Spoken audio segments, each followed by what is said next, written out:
looking at the battle that we have this small group of what people will call the elites, the cabal, the deep state, whatever it is, a small group of power hungry, probably satanic psychopaths, right? That want to take control of the entire world, billions of people, to be enslaved Yeah. under this one world order. And the one of the great tools that they've used is brainwashing and Yeah. psychological operations because they need us to go along with it to a certain degree. Correct. They don't have the technology or the power to control all of us, through boot and gun. They need us to buy into their system. But it seems like that's backfiring for a handful of reasons. You could say it was Trump in 2016. You could say it was the rise of independent media, the internet that backfired, whatever reason. So looking at where we're at right now, when you look at, let's call them the deep state for conversation's sake, representative of that group, do you feel like that they're acting from a position of strength or acting from a position of desperation and weakness at this point? No question that they are a caged, rabid animal that's on its last gasp. Now, for those of you watching this in some tape delayed setting, what I would encourage you to do is take a look on YouTube at the scene that I'm about to describe. In the movie 300, there's a very, very, very beautiful scene. It's one of my favorite cinematic moments in all of cinema. And it is a moment where one of the 300 Spartans standing against the million Persians army at Hell's Gate at Thermopylae.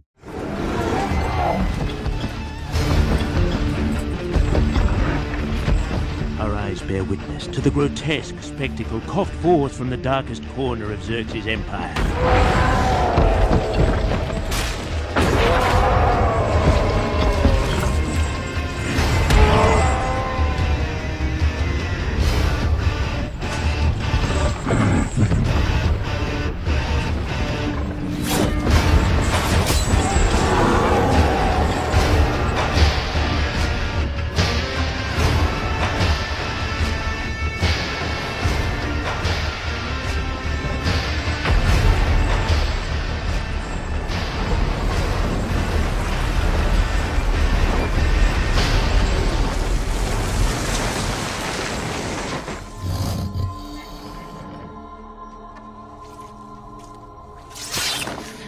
The Spartan goes out and grabs a spear, and a war rhinoceros from the army of Xerxes is running towards that Spartan. And the Spartan strikes his side pose and heaves his spear, and it flies through the air and it goes into the head of the rhinoceros.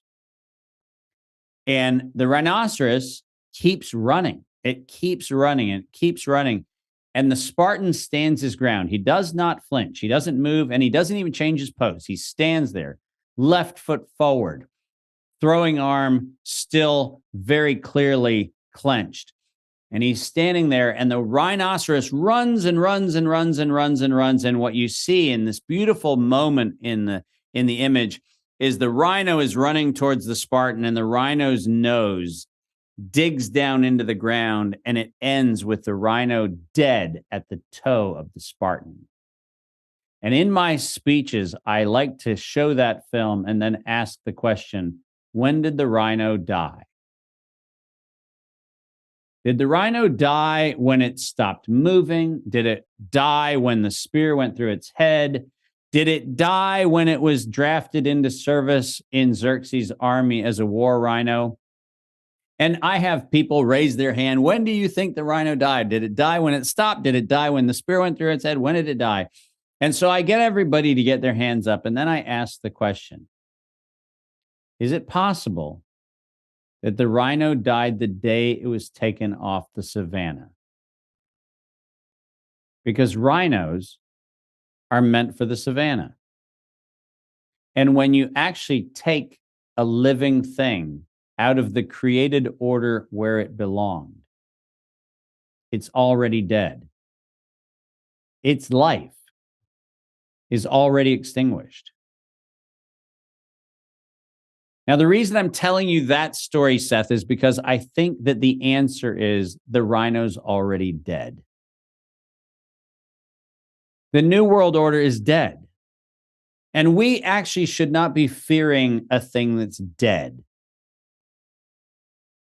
Because the fact of the matter is, these individuals, whether it's the Yuval Hararis or the Klaus Schwabs, whether it is the Joe Bidens or the Hunter Bidens or the Kamala Harrises or the anybody else, the Bill Gateses of the world, they made a decision in the 1980s and early 1990s. They made a decision that there were too many people. And so they had to decide how to kill off a segment of the population. Now, when you make a decision that says, I'm going to, through the cunning use of injections, I'm going to do it through the cunning use of food supplies, I'm going to do it through the cunning use of migration or war or anything else. When you decide that you are going to actually achieve your objective by extinguishing the lives of others, you stopped living. And I think we would do ourselves a massive favor if we sat back for a moment and contemplated the fact that we are reacting to the activities of a quivering, reflex only, no cognitive function corpse. Now, that doesn't mean the corpse can't create damage. It doesn't mean that it can't flail about. But it does mean it is not to be feared. Because it turns out that if you walk away from that rabid caged animal, if you walk away from the rhino charging with a spear through its brain, if you walk away from the Klaus Schwabs who are railing against the fact that we ever even have fashion, his latest rant, the fact of the matter is, just stand your ground. Because the rhino can't get you. It's already dead. And I wish that particularly people of faith would hear this message, because I am really, really surprised at how many people who tell me that they have faith in some sort of giant cosmic order still cower in fear at AI or at the New World Order, at whatever else. Who cares? It's dead. It has been declared dead already. It actually knows it's dead. And it's doing its last gasp to try to save itself. And guess what? It's dead. And we would do ourselves a great favor by going, look at it flail. Look at it thrash about. Look at it do its nonsense. Look at it still trying to run, still trying to do the weird things it's going to do. But it's dead. And we don't need to sit there and go, well, how many more spears do we need to throw through its brain? It's already dead. Such an important point. I think it's maybe it's the most important point for us right now, because yeah, I believe that fear is one of their greatest control mechanisms. And I think the only tool they have, Seth. It's the only tool they have. And if you get rid of that, none of it matters. Yeah.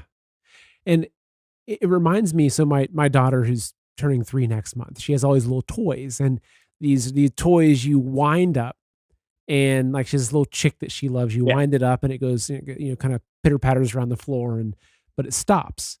And that's, I've heard also someone else describe it in that way before. It's almost like it's this giant dial that was set into motion a long time ago with these particular plans. But it's like the people that wound up the toy, the entities that set the dial into motion, are already dead. And what we're witnessing is just the motion that was already set in, the dominoes that are already falling. Exactly right. That have lost the entity and the power and everything behind them. It's just, and you can almost see it. When you look at what's happening with different things, you see, like, no one's fearing that. Like, why are they still pushing this thing? It's almost as if they'll come out with a press conference after something happens, and it's like the event happened, it did not have the desired effect, yet they still act like it had the exact effect that they wanted it to. Right? Because their playbook is already written. Well, and I think I love the analogy, the wind up tour. I actually have those pullback things that were pullback cars that you'd wind up and then you'd zip them across the floor. And I still think they're amazing. And I'm 56 and I still love playing with them. But now I'm a grandpa, so I get to, because I now have 2 grandchildren and I'm getting to be a kid all over again. But listen, I mean, that's the fact. The fact is, and here's the thing. If we recognize the fact, right? And remember, if you have part of your plan is there's 7.5, 8 billion people on the planet, let's get rid of 1 billion. If that's part of your plan, you're already dead. People aren't going along with your plan. That plan is not going to be a plan that works. You know, I used to find it amusing. Now I don't even find it amusing. I find it tragic.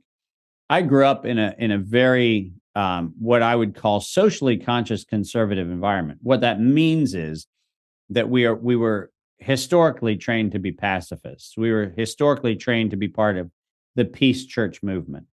And I find it fascinating that my family and my extended family have embraced the political party under the Obama administration and under the Biden administration, who have unleashed more acts of war, and specifically acts of primary aggression war. These are not defensive acts. These are not looking out for somebody else. These are actually instituting wars for their own mercenary purposes.